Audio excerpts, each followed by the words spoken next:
We are the nerds of the apocalypse.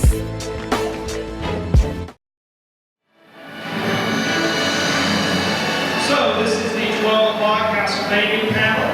My name is Don Brock, and this is, of course, Alejandra Reynoso, who plays the lovely Sypha Belnades on Castlevania, the Netflix series. How exciting, how exciting.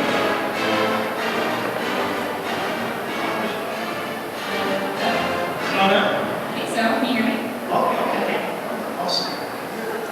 Well, thank you so much, Alejandra, for joining us. Alejandra flew all the way from Los Angeles, California, to spend the weekend with us here in Columbia, South Carolina.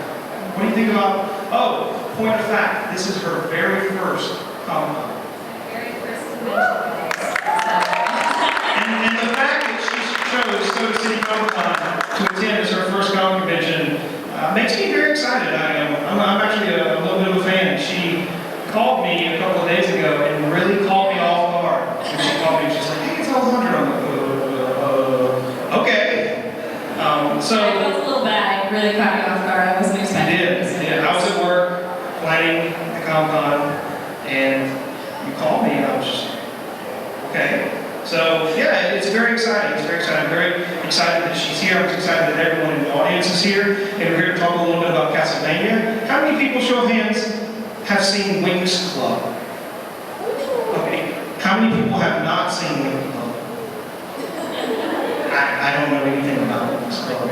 So before we talk about Castlevania, which I watched it twice, I very much did. Let's talk a little bit about Winx Club. Educate me about Winx Club. What is Winx Club, and why should I watch it, get my dog to watch it, and the rest of the people who haven't watched it watch it?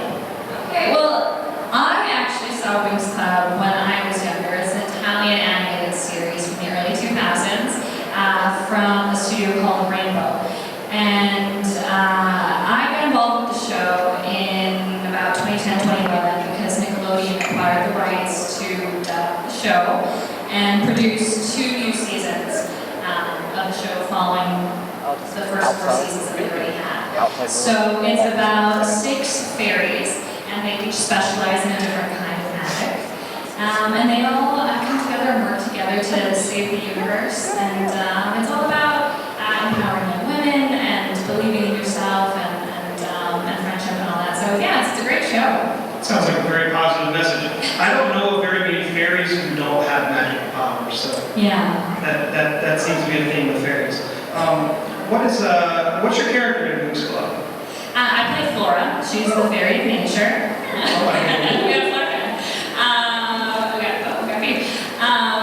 But yeah, so she's the fairy of nature, and she mostly communicates and communes with plants, but she loves animals too. How exciting, how exciting. When, is Winx Club still on the air, or is it syndicated? So currently, the Nickelodeon version of it is done. Currently, I think Netflix has a spin-off called World of Winx, I want to say it's called. But that's, a new dub and a new series altogether. Awesome, awesome. So who has seen Netflix's Castlevania? Show of hands. Oh, a lot of people. Who remembers the original Castlevania from 1987? Yeah, that's all I got out here. Is like, yes, I remember it. I absolutely remember it too. I'm a little bit older than her. Here's another interesting fact. We actually share the same birthday, April 19th, so that's kind of cool. But when Castlevania first came in 1987, it actually didn't feature Sypha or Trevor or Alucard. It featured Sypha Belnades, which is, if I'm not mistaken, a great-grandson or grandfather. I'm trying to remember which it was. He's actually a descendant of Trevor and Sypha in ancestry and chronology. Yeah. Okay. So then when Sypha and Trevor showed up at Castlevania 3 is when they showed up, and so obviously the show producers decided to start there. When the first season of Castlevania debuted, it only had 4 episodes. So of course I, like probably most people in this room, watched it in one night. Because it didn't take too long, it was very entertaining, and at the very end, when it ended with Sypha and Trevor and Alucard reuniting with Bridget, it was kind of like, no! Why Why are you ending it now? There. So what was it like doing those? I think Sypha showed up in the second episode, if I'm not mistaken. She shows up in the third episode. Okay, third. What was it like doing that first season where it was kind of the whole series? I think the first 4 episodes were almost like a pilot in and of itself, just to see if there was proof of concept for this type of animated series. And obviously, it has done quite well. And they've had the second season, which was 8 episodes, I believe. And I think it's queued up for a third, if I'm not mistaken. What was it like doing that first season as Sypha Belnades? I mean, it was really exciting to get involved with this project because the whole team behind it is so in love with the source material. Our executive producer, Kevin Colby, he's with Frederator Studios. He was actually the one who acquired the rights from Konami. And he acquired them over a decade ago. And he's just been kind of sitting with it, hoping that the right team would come along to get this property made. And there was also a lot of resistance, about a decade ago to make something like Castlevania an animated series. This predates Game of Thrones, but it was very similar in tone in an animated space. And so there weren't a lot of outlets that were really on board with that vision. And so he kind of sat on it. He knew he wanted Warren to write it, and Warren has done an amazing, amazing job adapting the material. But when Netflix came along and there was this whole new platform, this new media platform for streaming, they were really willing to take a chance on what Frederator and Warren were doing and put it out there. And putting out those first 4 episodes was more of a proof of concept to see how people would react and if it warranted giving it a fuller season.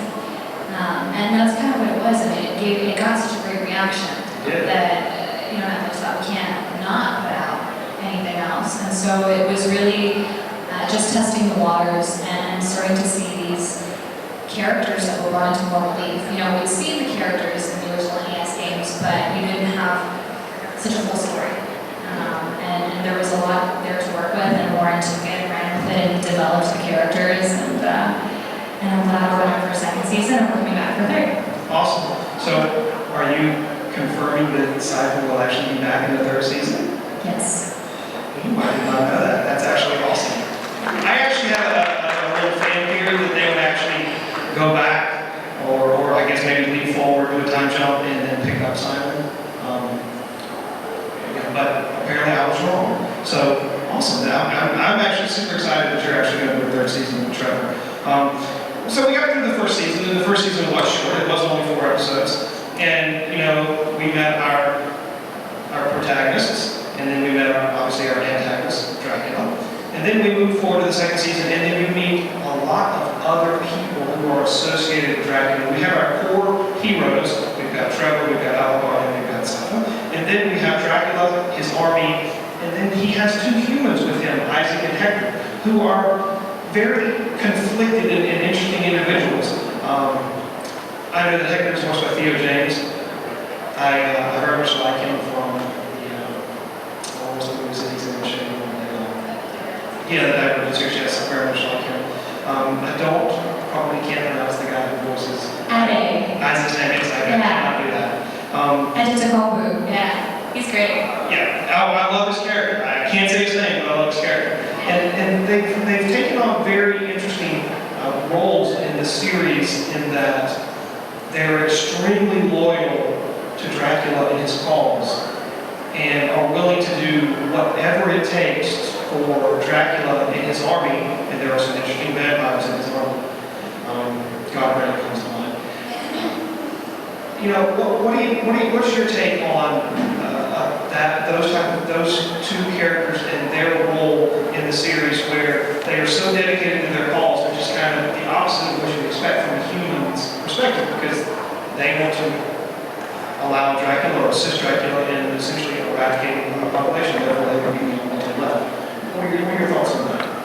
I think Warren wants to subvert expectations, and I think it's also interesting to see humans on that side of it, because we mostly focus on all of the vampires and supernatural beings in the show, and you really only have Trevor and Sypha as your human representation, unless you're looking at the church in season 1, and it flips a lot of things on its head because, I mean, I was rooting for Dracula. I felt like he had Yeah, just cause, and you weren't really on the side of a lot of humans. Obviously, you see the people in the towns and stuff, and that's all really heartbreaking.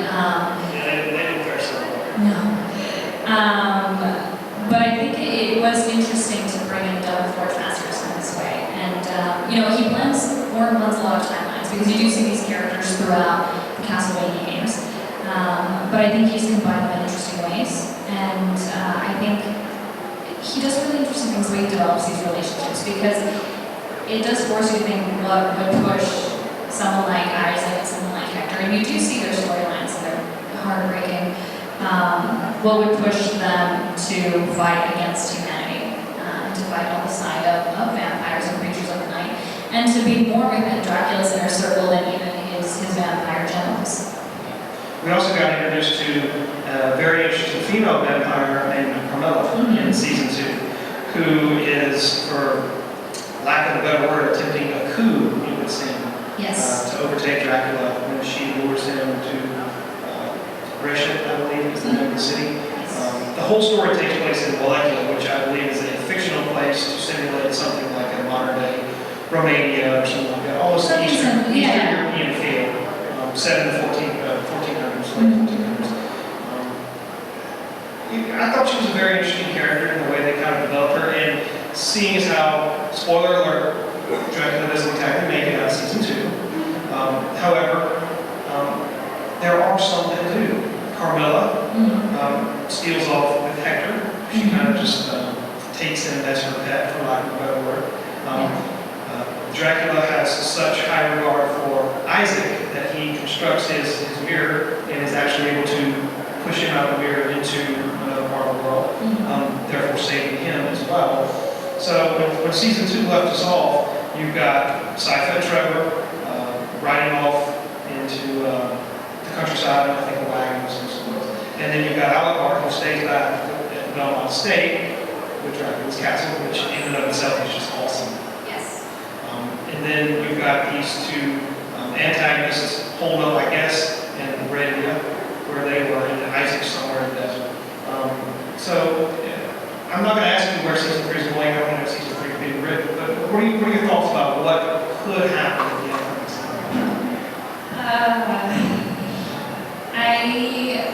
I know what happened. Oh, well, don't tell us. So I don't even want to give you thoughts. Fair enough. I don't want to spoil it. But it would seem like Carmela would be the next logical villain for them to take on, at least from my perspective.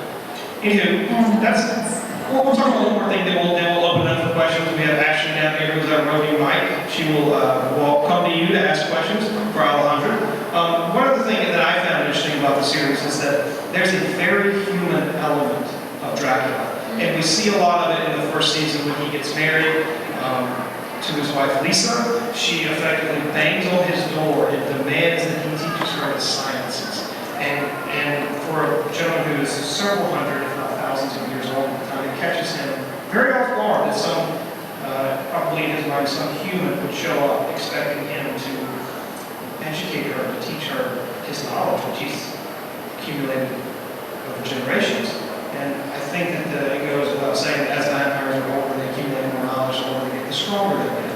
So Dracula is a very old and wise vampire. And so you've got this young human banging on his door, teach me what you need to do. He's completely taken aback, and she demands it. It doesn't she asks, she tells him, you will teach me the sciences that I help humanity. And over time, he grows to love her. They have a son, Alejandra, which is Dracula spelled backwards, if anyone didn't know that. No one cracks that code. No one cracks it. But again, you see the human element, especially in the first season, as Dracula's heart softens by Lisa. And then, of course, it's completely ripped out by what happens with her by leaving the church, and then everything gets started with Dracula's war at the end of season 1 and season 2. What are your thoughts about Dracula's human element? Because I know at the end of season 2, when Dracula perishes, at the very end you see his wedding ring. That's the last thing that will remember Dracula that slept in Alucard's bedroom with the wow. And I didn't pick up on that the first time I watched it. We didn't talk about this. I didn't pick up on that the first time, that there was actually a wedding very powerful. I think that he, through all this time, 20 years or 10 years, or how long his work, or maybe it wasn't that long, but at least ever since he met, at least he never took off his grin. It's very powerful. So what are your thoughts about that? I think it goes back to how Warren likes to flip things on its head, because I think you see more humanity in Dracula, funny enough, than you see in a lot of the humans, and a lot of especially antagonistic human forces that you get, definitely in the first season.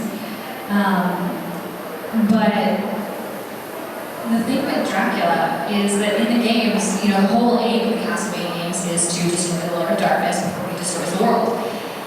And Warren went in a completely different direction with that, because he gave you a cause that even as a viewer you could get behind. And as much as genocide is bad, you don't want him to end the world, you also see the pain that is motivating a lot of what he does and where he's coming from. And there are moments when you want to root for Dracula. And I think having that conflict makes it a much more interesting storyline.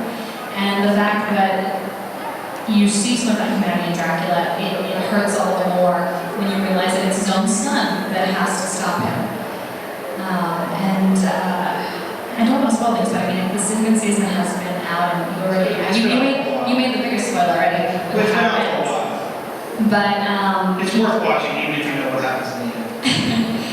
But right after they finish him off, Alucard's having to come to grips with what he just did, and that he killed his father to save his mother's people.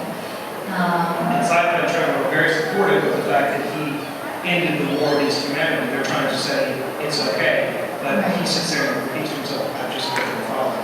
Right, and he's really having to deal with that. And Trevor, I mean, he's a little rough around the edges, and he's like, "Don't get weepy about it. You had to do it." Instead of kind of sentences, you had to save everyone, but it's okay to mourn the man too.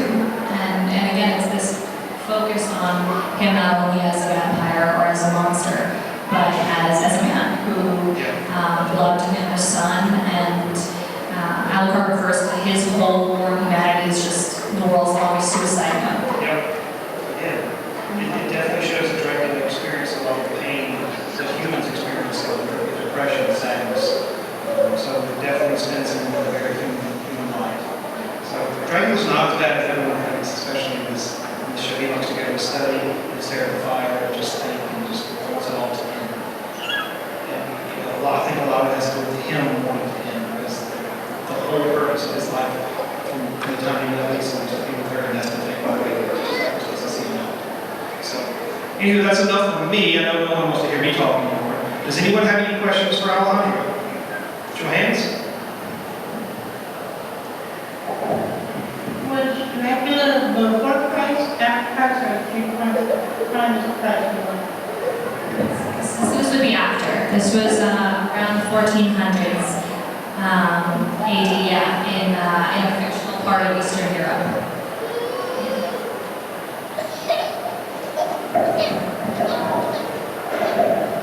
What was your favorite line? My favorite line? Oh, God. Again, knowing what happens in the next season, that's what's most best in my mind, so I'm not even gonna go there. I actually really enjoy when she says, what a merry band we are. She's trying to get the guys to stop bickering. I really liked that. I know that fans like to tell me their favorite lines. I know everyone likes a peanut butter and donuts beer. But yeah, I really like that. What a merry band we are. That's my favorite line. How did you find Sypha's voice?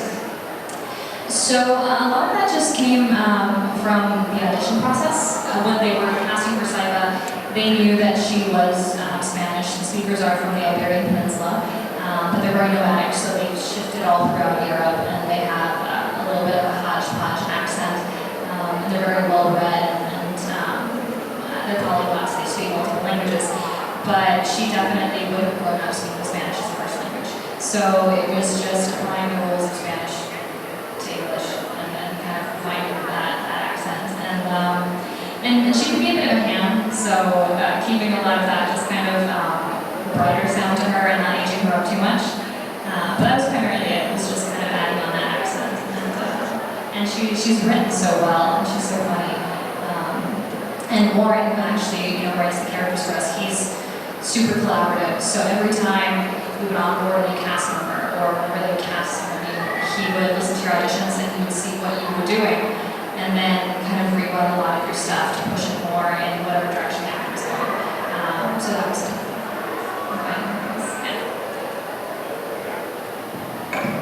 Any more questions? Yes. So during season 2, after Dracula gets impaled, whenever he starts to wither away, he approaches Alucard, and it's this very dramatic shot where he looks very skeletal. There's a fan theory that he was going in for one last attack. Do you believe that was him trying to hug his son, or do you think that was meant to be dangerous? I know that Trevor interprets it as a threat, definitely. I think he was going in for, I don't think it was aggressive, personally. I think one of the best seasons, one of the best episodes of that second season is when he realizes that he's attacking his own son, and there's that very emotional moment. And fun fact on that, Graham and James recorded that scene separately, so they didn't actually play off of each other. And people are always surprised to hear that because it is such an emotional scene and they do it so well. But I think that's one of my favorite scenes overall. I thought it was so emotional, and even being animated, you connect to it so much. But I think at that point he's recognized that it's his son, and he's kind of resigned himself to his fate.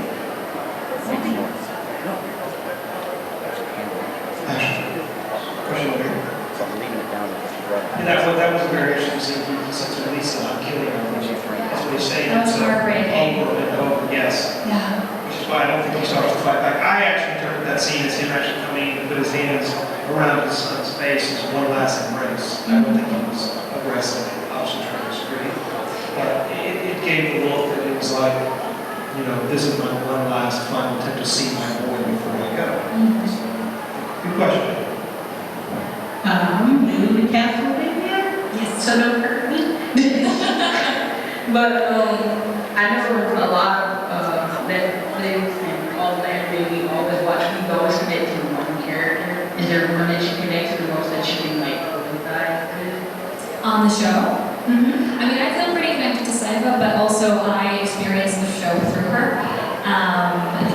She is my lens into that. And then also when I get the scripts, I try not to read anything that she's not in, so that when it comes out I can be surprised by the other stuff. I obviously know what's happening with her storyline. But personally I feel most connected to Sypha. Yeah, I would say Sypha. Okay. Not having that really. So whenever you were doing the Nickelodeon version of Wings Club, what was your favorite story arc doing the little redubbing? Favorite story arc? Or episode that's for or anything? I really like a lot of the early stuff, like season 3, season 4. I really like the storyline with Flora's sister. Because she's a very shy, very introverted character, and she lacks confidence around most of the beginning arc. And when she has to step up for the people that she loves or the people in her life that matter, that's kind of what pushes her to improve and to evolve. And so I like those storylines. I like when her sister is involved. So last year when I was at Comic-Con, I was very surprised to hear that a lot of voice actors will a lot of times record separate from the other voice actors, and I was wondering how much time did you or the whole cast of the voice acting read together, like when you were recording you read together, or you did it mostly separate? Thank you. Yeah, so actually as voice actors, primarily you're recording by yourself. For Castlevania, especially because they're original records, you're not recording to picture. You have a lot more flexibility to work with people. The problem is, at least in my case, Richard, who voices Trevor, works internationally, and he was actually filming a show in Germany for most of it. So we would try to read together over a process called ISDN, which is almost like Skype for voiceover. And so what that entailed was he was in a recording studio either in Berlin or London or sometimes in New York. And I could hear him in my headphones, and he could hear me. We didn't see each other though. And we would go through our scenes together. And it would just be the two of us on that session. So obviously there's another character, maybe your director just kind of breathes the line in as scratched, so you just have to type in.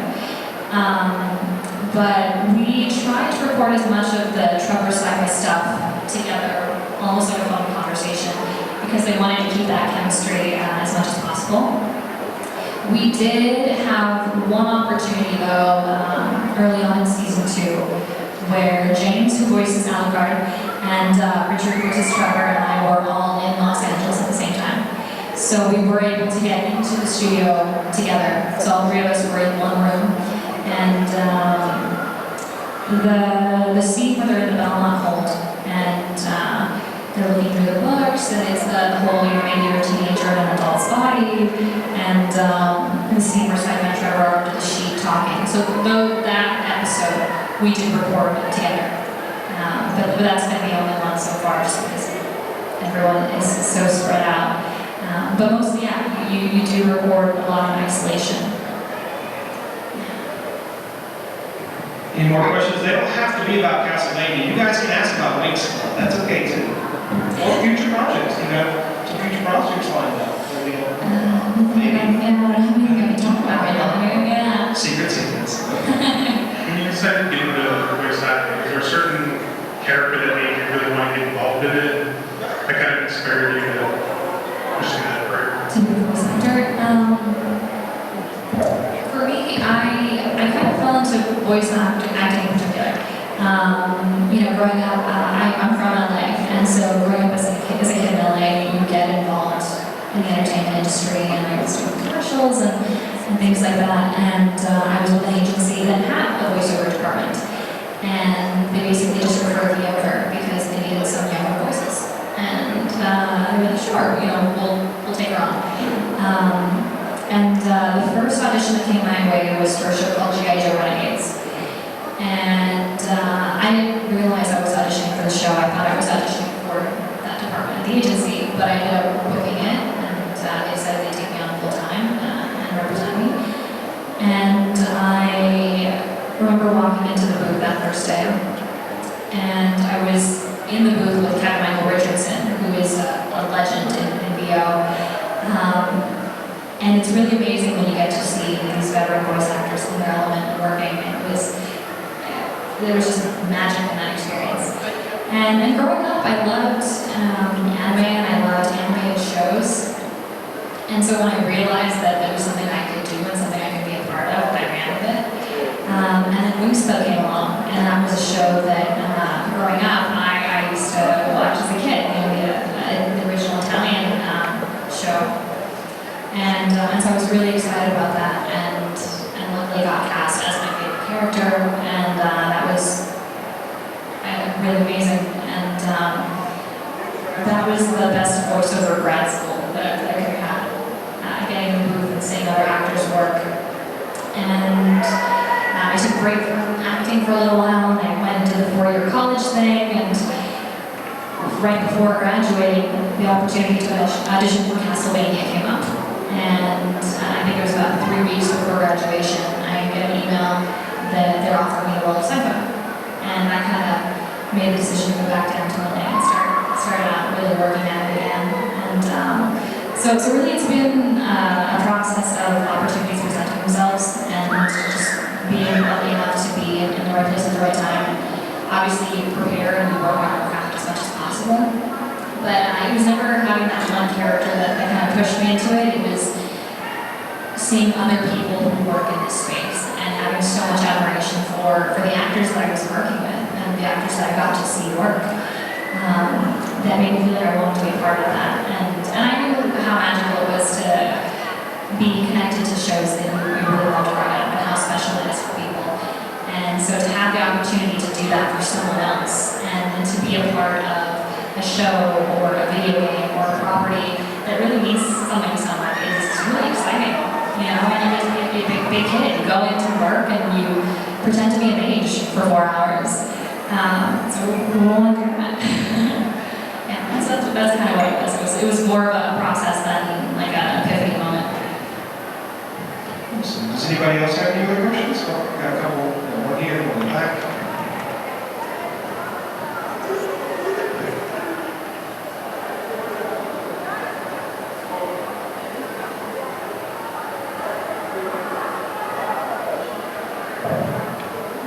Testing. Perfect. Awesome. So, San Diego Comic-Con just happened recently, and I was kind of wondering if there wasn't any Castlevania news. They're all hungry for more Castlevania, especially some Sypha. Can you, I know you can't tell us the release date or anything, but you know if it might release soon, like you talking this year, next year, some kind of estimate, or when we might get some news? I really don't know, just because Netflix is so cagey about all of that. And even if I did, I couldn't, because Netflix is so cagey about that. So I'm not sure when. I think it's just kind of waiting on them to break radio silence. But I'm really excited for the third season. I think it's really, really great. Warren has written a fantastic season. So I'm excited for more news about it to surface, but I really can't say. Sorry. Yeah, well, thanks. That would die. Go take this one. We'll improvise. Sure, if you need it.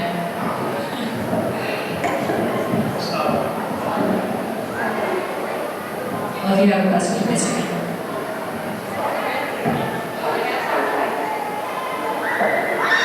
That's a big one.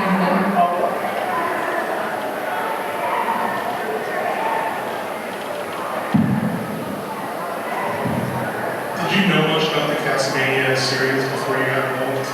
Before I got involved, no. When the audition came in, I definitely looked the character up. But there wasn't a ton on Sypha. So it was just kind of the bare bones that she was one of the potential players in Castlevania 3. And that she was engaged, and in that timeline, in that storyline, she worked in service of the church as mage. And there was also all of the, you know, a Sypha guy, a Sypha girl, because originally, yes, they just didn't have like the room to code in for different genders, so it's just key the whole time. And then at the end, you know, she would take off her clothes and this big reveal. And so we're going to put a little bit of that into the first season, just to kind of nod towards that storyline. But no, I didn't know too much beforehand. Just tried to research what I could, and then throughout the process of making the show, I obviously learned a lot more.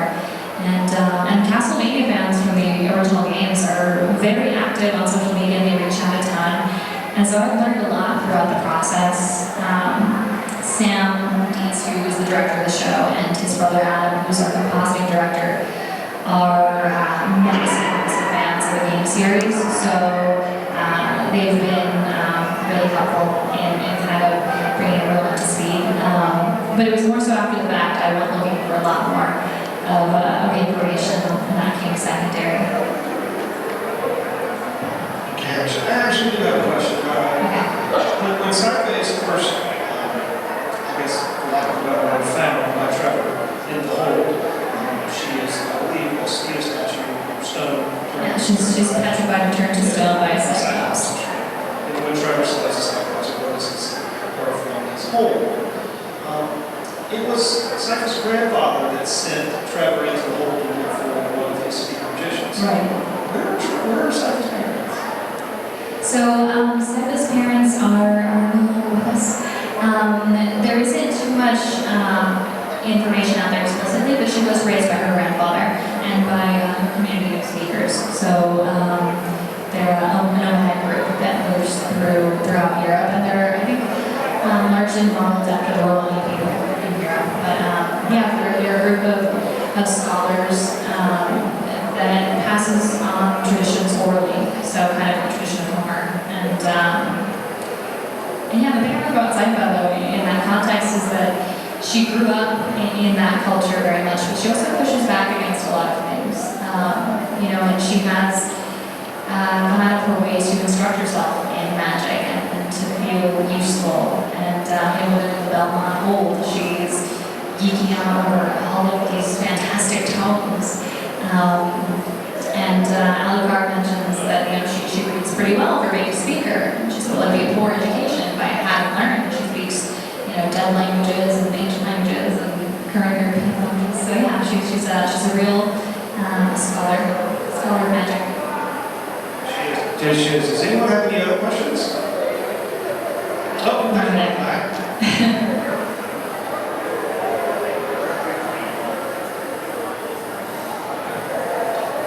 Hi. Hi.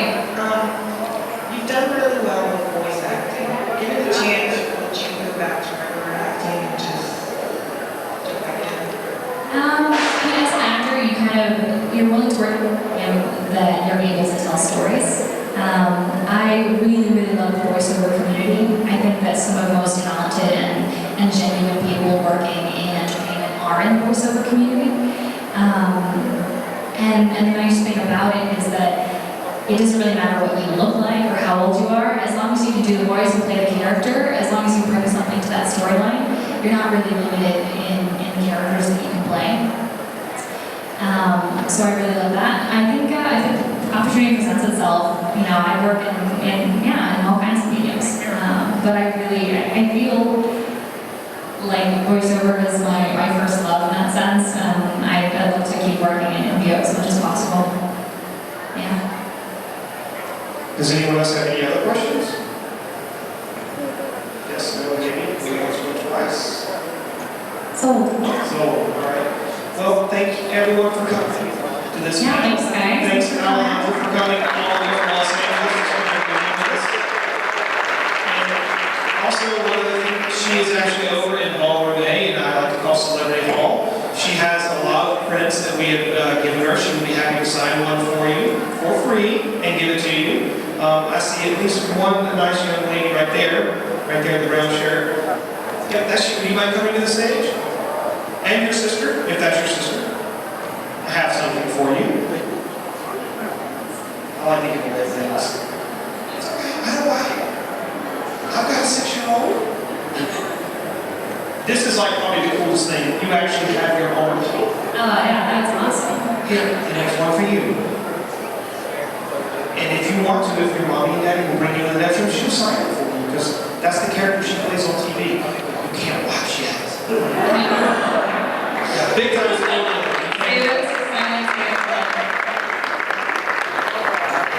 Well, if no one else has any more questions, we will end this nice chat. I enjoyed it. Yeah. And we definitely enjoyed it. Absolutely. It's been a great time.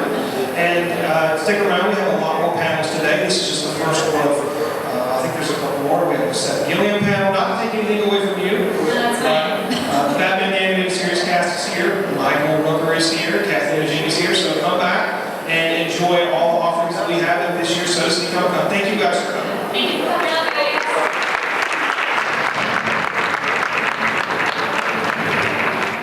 Chit chat and log on. We are the nerds. We are the nerds of the apocalypse. Yep, we are the nerds. We are the nerds. We are the nerds of the apocalypse.